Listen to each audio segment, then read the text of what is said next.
Nā mai, haere mai, tēnā koutou, tēnā koutou, tēnā koutou katoa.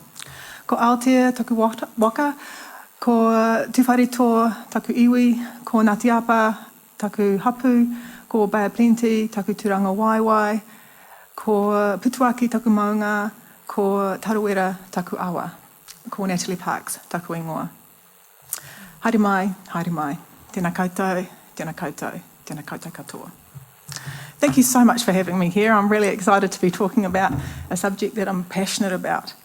I'm, as Eugene said, a clinical psychologist who's based in Hamilton, working for the Bodywise program. Bodywise is an initiative between Waikato DHB and Sport Waikato. My mihi describe my cultural background. So my Māori ancestry is Ngāti Apa, which is in the Whanganui area. I grew up in Korero, a small town just across the hill there. So it's great to be back in the Bay of Plenty. And I grew up under Mount Putuaki and alongside the Tarawera River.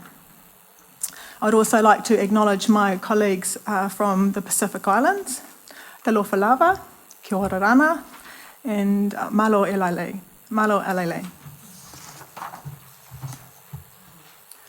So just to provide some context to sort of how I got here today, Bodywise is a multidisciplinary team based in Hamilton. We're over the Waikato because we're Waikato DHB, but our group program is primarily based in Hamilton. Our multidisciplinary team consists of myself, a doctor, a dietitian, and an activity coordinator.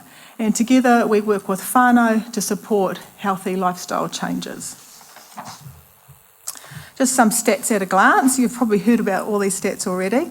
Almost 30% of the New Zealand adult population is obese, and a further 35% are overweight. And for our children, 11% of our children are obese and 22% of our children are overweight. So that's 33% are in the range which provides concerns around their health. Over the last 3 decades, obesity has increased across all age groups, and as we know, there are some ethnic groups which are at increased risk, and that's our people. For Pacific children, 26% are obese, and for Māori children, 18% are obese. It's slightly different in your stats, Karen, so it must get from different sources. Yeah. So why should we be concerned? Childhood obesity is recognised as an international priority, and that's been recognised in the recently published Ending Childhood Obesity paper by the World Health Organization. They have recommended 6 areas for intervention. Also, as Karen talked about, the introduction of the Child Obesity Plan in New Zealand, which is fantastic to hear that it's been recognised. As you're aware, obesity is associated with a variety of health issues, including diabetes, heart disease, obstructive sleep apnea, musculoskeletal disorders, some cancers, and fertility issues. There are also a variety of psychological issues which are associated with being bigger, which include mood disorders such as anxiety and depression, bullying, low self-esteem, and poor quality of life. Research suggests that obese children are highly likely to go on to continue to be obese into adulthood, and some studies suggest that this is up to 80%. We're beginning to see some of these chronic illnesses that I've just described in children. I've recently seen a boy who was 9 who had significant risk factors for diabetes, and he had a 14-year-old sister that already had type 2 diabetes. So hence, intervention with our whanau is very important. So we are an obesity epidemic, I'm sure that you all know that. For whanau, it's really difficult to bring this up. It's commonly not identified as an issue by whanau, and it's not an initial presenting issue that people go to their health practitioner for. So the child's weight might be identified as a contributing factor for another presenting problem that they've gone to their doctor or their health professional for. Many parents do not recognise this as an issue, which is positive on one side because, as one of our previous speakers said, we love our tamariki, and no matter what shape or size that they come in, but we want them to grow to be as healthy as they can possibly be. So it can be quite sensitive to bring up, and there's not a lot of training on how to work or discuss these kinds of things with whanau. There are also some cultural factors which positively relate to size, which may inhibit someone feeling comfortable in bringing it up. Also, as we said, 65% of our adult population are overweight or obese, so you may have a larger parent, or maybe even the health practitioner may be larger, which may make it a little bit difficult to bring up or make people feel uncomfortable. Also, society is changing. We're in a very different society now than it was when we were growing up. There are lots of misconceptions around healthy eating and what is healthy food. And families are busy, and there's more access to quick and convenience foods, which tend to be energy dense, so high in calories, and nutrient poor, so the nutrient level is relatively low. There are multiple options for these types of foods around, and there's actually even been some studies on some environments, particularly in poverty areas or low socioeconomic areas. As a population, we are less active and more sedentary, and this goes for our children as well. Our children are more likely to be dropped off at school these days than we ever were. I was lucky if I ever got a lift to school, even if it was pouring with rain. And junk food is more prevalent and easily accessible. And there's a misconception that eating healthy is expensive. It can be expensive to eat healthy, but there's nothing wrong with a wholemeal Marmite sandwich in your lunchbox. It doesn't have to be expensive. Promotion and marketing is also targeted at children, so this can make extra pressure on parents to be buying products that they may not really want to buy. The body mass index is the primary measure for children. The definition of obesity for children is having a BMI above the 95th centile, which is the top line on these charts here. It's different for adults than it is for children, so it's very important when we're plotting children that we're using children's graphs. So the 95th centile is that top line there, and BMI is different for gender and for age. And so you can see that that line changes as we go, as children grow. And what we want for children, we don't want to make skinny kids. We don't want children to lose weight. We want children to be able to grow into a healthy weight range.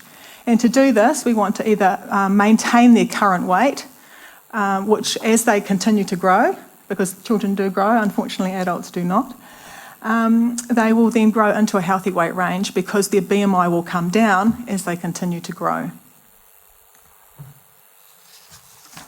The aim of our program is for children to maintain their BMI or to maintain their weight as they grow, which will reduce their BMI.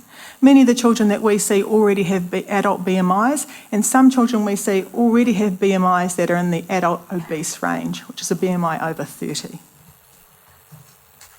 And to do this, we promote and support whanau in making health changes.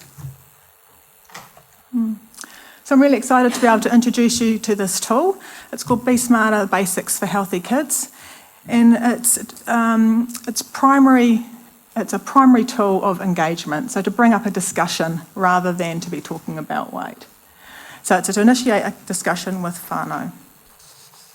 It consists of 9 basic factors which are risk factors for child obesity.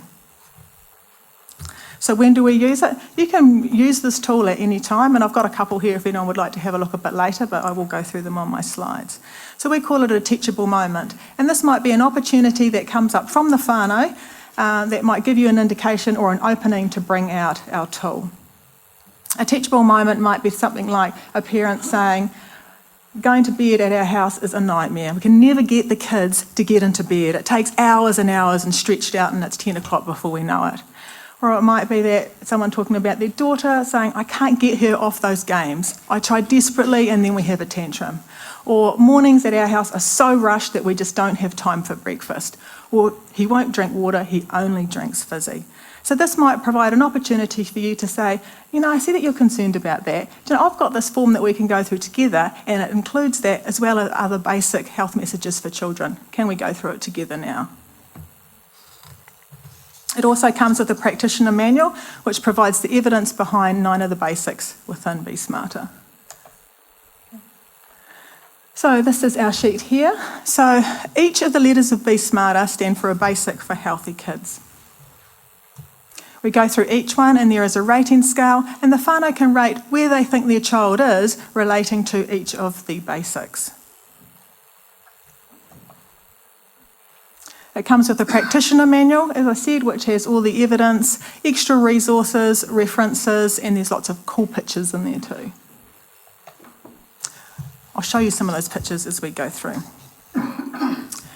Okay, so starting off, the B in Be Smarter stands for breakfast every day. Breakfast is very important for children to give them the energy that they need to go to school and to learn and to play and run around and do everything that they need to do. We want to be encouraging a breakfast in high fibre and low sugar. So I'd say, so having breakfast every day, where would you rate your child for having breakfast every day? Not yet, sometimes, mostly, or always, and the whanau will indicate. E stands for Eat 5+ a day. So 5+ a day is 3 servings of vegetables and 2 servings of fruit. And that's what we're aiming for every day for our children. We want to try and get some fruit and vegetables into every meal. Now, a serving is your cupped hand. So if you think about your hand and compare it to a child's hand, it's much smaller. So children don't need as much food as us. The S is for sleeping 10 to 12 hours. Children of school age up until 12 need at least 10 hours sleep. This is to rest their bodies, to help consolidate memories, to restore their bodies, build their immune system, and gives them enough rest to attend and to learn at school. So where would you rate your child for having at least 10 hours sleep? And we tick it on the chart. Matching servings to hands. Has anybody here heard of the hand rule around portions? Put your hand up. Cool. The hand is a great guide for our portion size because it's just the right size for our body. So once again, think about a child's hand and compare it to your hand. The child doesn't need as much food as you. And when I'm talking to children, I say to them, and the other reason why we use our hand is because we always take it with us, unless you sometimes leave yours at home. And they go, So the hand rule is the palm of your hand represents the protein portion, which is meat, chicken, fish, or vegetarian alternative. The fist represents the carbohydrate portion, which is pasta, rice, bread, potato, kumara, or taro. And then we used our cupped hands for our colourful vegetables. So colourful vegetables is any vegetable except for potato, kumara, and taro. The other way that we use, which is just along the bottom of this slide here, is the quarter, half plate rule. So we're aiming for half a plate of colourful vegetables. So we want quarter a plate of carbohydrate, quarter a plate of protein, and half a plate of colourful vegetables. Being mindful that if all your plates are the same size, that children don't need to eat as much as you, so you'll need to reduce that or maybe get an in-between plate size. If children still need more food than that and they're still hungry, veg it up. They can have as many vegetables as they want. And they'll eat them if they're hungry, and if they're not really hungry, they won't.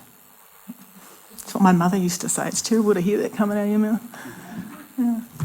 The A and B Smarter stands for activity 60 minutes. So the New Zealand guidelines for physical activity recommend children get 60 minutes of moderate to vigorous activity every day. So that's huff and puff. So your heart's racing, you put red in the cheeks and they're puffing. As adults, if we're doing exercise or we're wanting to increase our fitness, we tend to do ours in quite big chunks. So we might go for a run or a walk for 30 minutes or 40 minutes or something.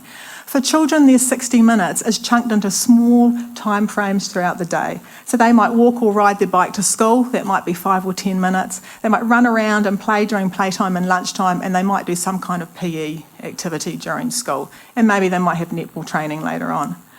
So their time is chunked all together, and we're aiming for at least 60 minutes every day.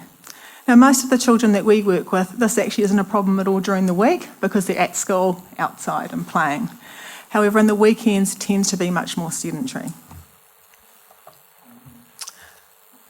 Oh, missed my nice picture. The R stands for reduce sugary drinks. Our aim is for children to be drinking water. Most places in New Zealand have lovely water, and we want that to be the everyday main drink. We want to reduce sugary drinks. Now, sugary drinks include things like raro, fizzy drink, orange juice or any kind of juice, and flavoured milk. So they all are high in sugar. So this packet of raro here, I found this in the back of my pantry that I think I got it from winning a prize food package at some competition. So it's been there so long it's actually hard. But this packet of raro contains 20 teaspoons of sugar. Now that's remarkable, isn't it? I don't even think you could fit 20 teaspoons of sugar in there. Yeah. So for some whanau, it's very cheap. Well, for everybody, it's cheap. We had one whanau that bought 8 3-packs of raro every week in their shopping. Now, I meant to recalculate that. 8 times 4 is 28. 28 times 20 teaspoons of sugar is like 460 or along that. Excuse my maths. That is a lot of sugar that has been consumed in one family in 1 week. So we want to reduce it. This is an occasional type drink.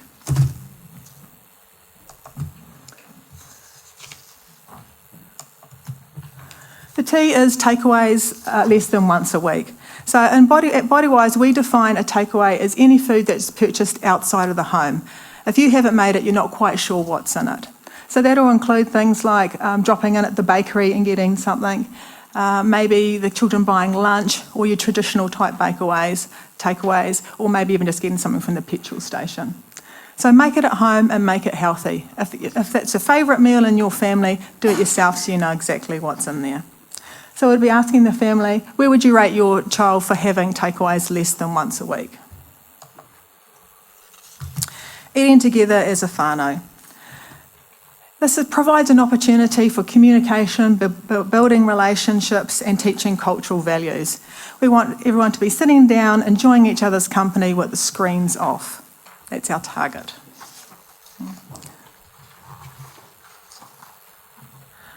R is for reducing screen time. The national guidelines in New Zealand recommend that children have less than 2 hours of screen time out of school time. So screens these days are pretty much anything. We've got your traditional TV. In fact, the latest lot of research is that children don't really watch a lot of TV these days. They're on their iPads, their tablets, their computers, their phones. So we want children to be outside and active, getting some vitamin D so they can build up their bones nice and strong and running around. So we want children to be having less than 2 hours a day, including the weekends.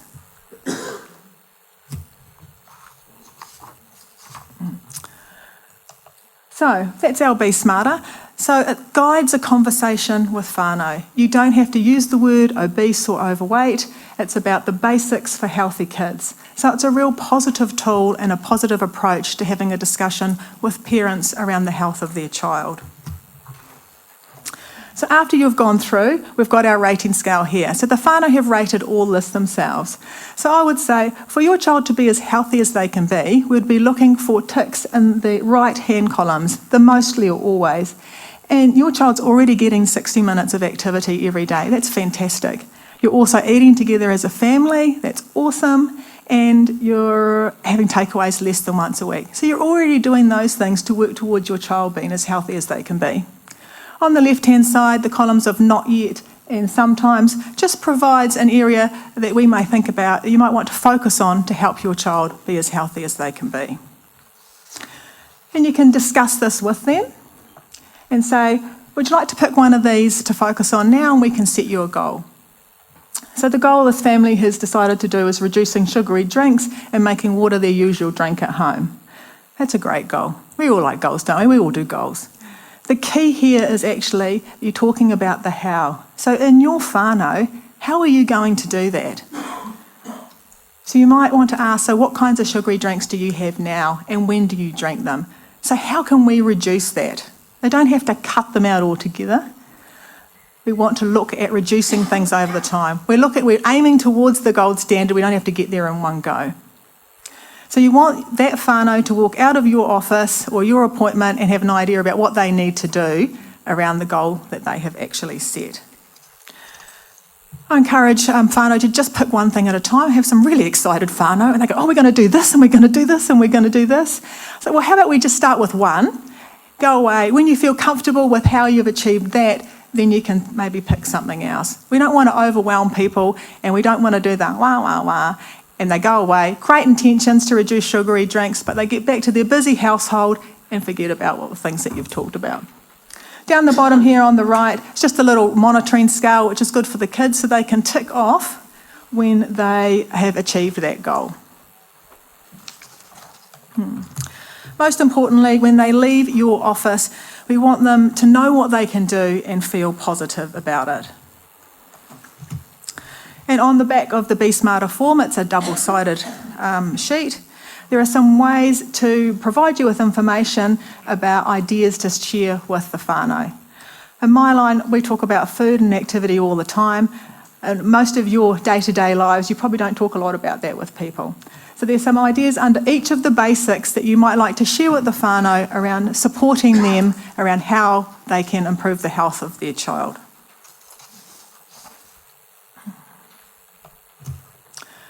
So in summary, the purpose of Be Smarter is to engage the whanau in conversation. It's a gentle, positive process and hopefully non-threatening in a way to focus on the health of their child. Te kakano. Plant the seed, get them started. You might talk about having breakfast every day and they might think, oh yeah, that sounds good, and they might go off and forget all about it. And then the next person, hopefully they come in contact with, might talk about having breakfast every day and the importance of that again. And so they might think, oh yeah, someone said that before. You know, with smoking cessation, I think the latest research says that you need up to 7 times trying before you can actually give up. Eating is quite different because we have to do that every single day. So making small changes one at a time will hopefully make a difference to our health in the long term. Also, going through the process of having this discussion, the family might actually start bringing up some concerns that they have that they may not have voiced before. So this will provide an opportunity for you maybe to have a bit more of a targeted conversation around weight management, or to discuss other community services that might be available in your town. For example, in Hamilton we have active families and we have dietitians that we can refer to. So if that's going to be helpful, that could be an option for the family too. Be Smarter comes as a pack with a Practitioner Manual. It's fantastic, all you need to know. There's lots of great photos and pictorial options in here to share with whanau as well. So it comes with a manual, a training DVD on how we use it. You may not use it like that if you're going to use it, and that's absolutely fine. A poster and a bunch of pads as well. If anyone wants any queries, you can query on that email address or my email address. One other thing, just thinking about the free things for whanau, Bodywise has set up a Facebook page. It's called Bodywise Waikato, and we put on a whole lot of ideas about keeping your kids active, some recipes, talking about ways to veg up meals, those kinds of things. So that might be helpful for some people as well. So it's our whanau, our future. We want children in New Zealand to grow up in a safe and healthy environment. We want them to have no limitations and to grow up to be disease-free. And we need to start now. Kia ora, thank you.